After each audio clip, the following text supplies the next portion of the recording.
My name is Daniel Grayson. I am, or rather I was, a corporate accountant. Exciting, right? I spent 18 years working for the same mid-sized firm, crunching numbers, filling out spreadsheets, and pretending I cared about quarterly earnings. Life was stable, predictable, and utterly devoid of adventure. I had a house in the suburbs, 2 cars, and a dog named Baxter, who seemed just as disinterested in life as I was. I was also married. Keyword was. For 16 years, my wife Jessica and I coasted through a relatively uneventful marriage. We weren't unhappy per se, but we weren't exactly the passionate lovebirds we once pretended to be. We were comfortable. That was until last Tuesday when I received a phone call that changed everything. It was my wife's number. "Hey babe, what's up?" I answered, expecting a reminder about some chore I forgot to do.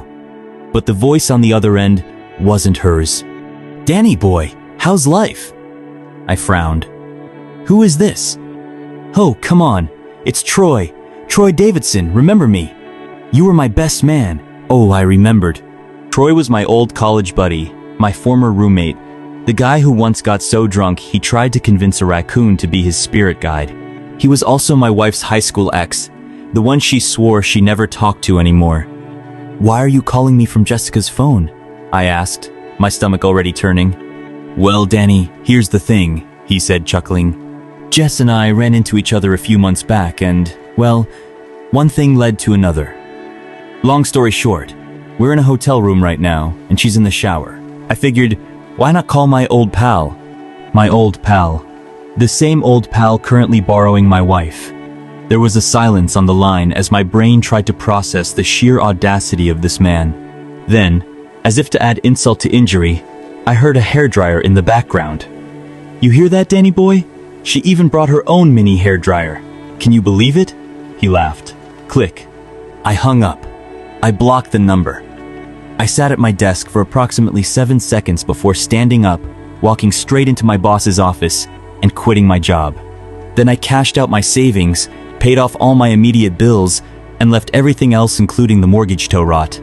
By the time Jessica returned home that evening, I was gone. Well, almost gone. She walked into the house and noticed the packed bags in the hallway. "What's going on?" she asked, her voice laced with artificial concern. I pulled out a mini hairdryer from her purse and placed it on the table.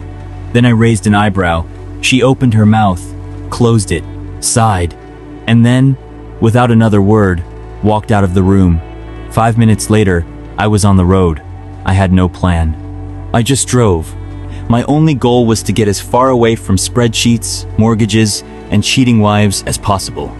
I ended up in Tennessee, where I spent a few weeks camping in national parks and enjoying the simple pleasure of not having to answer emails.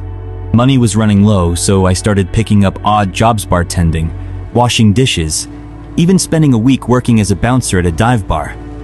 Fun fact: a 6'3" guy with a 1,000-yard stare is enough to deter most troublemakers. Eventually, I found myself in Montana, parked outside a small diner in a town so small it didn't even have a Starbucks.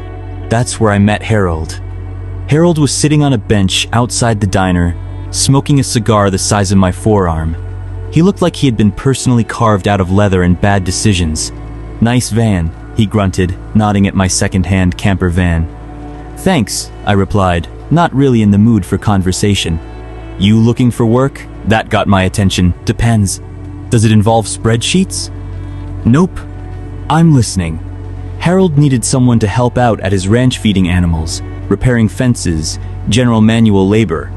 The pay wasn't great, but it came with free meals and a place to park my van. Sold. I spent the next 3 months working harder than I ever had in my entire life. My hands, once soft from years of typing, turned into something resembling sandpaper. I learned how to fix tractors, wrangle cattle, and appreciate the fine art of making the perfect campfire coffee. Harold turned out to be a decent guy. Gruff, but fair. His daughter Emily ran the business side of things. She was sharp, funny, and had a tendency to swear like a sailor whenever the Wi-Fi acted up. Somewhere between fixing fences and getting kicked by an angry goat, I started to feel good. Like, actually good. One evening, Emily and I were sitting on the porch, drinking beer and watching the sunset. "So, what's your deal, Danny?" she asked. "You don't seem like the ranch hand type." I shrugged. "Let's just say I had a change of career plans." She smirked. "Let me guess. Wife cheated on you, you quit your job, and now you're trying to find yourself." I nearly choked on my beer. "How did you—" She held up a hand. "Dude, you are not the first guy to show up here looking for a fresh start. We get at least 1 or 2 corporate guys gone rogue every year." I laughed. For the first time in a long time, I actually laughed. As the weeks passed, Emily and I grew closer. What started as friendship turned into something more. It wasn't some grand whirlwind romance, but it was real, honest.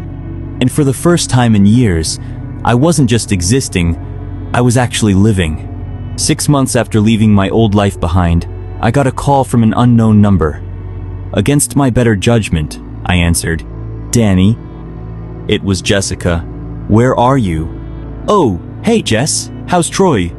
She hesitated. "That's over." Shocking. I don't know. I thought maybe we could talk.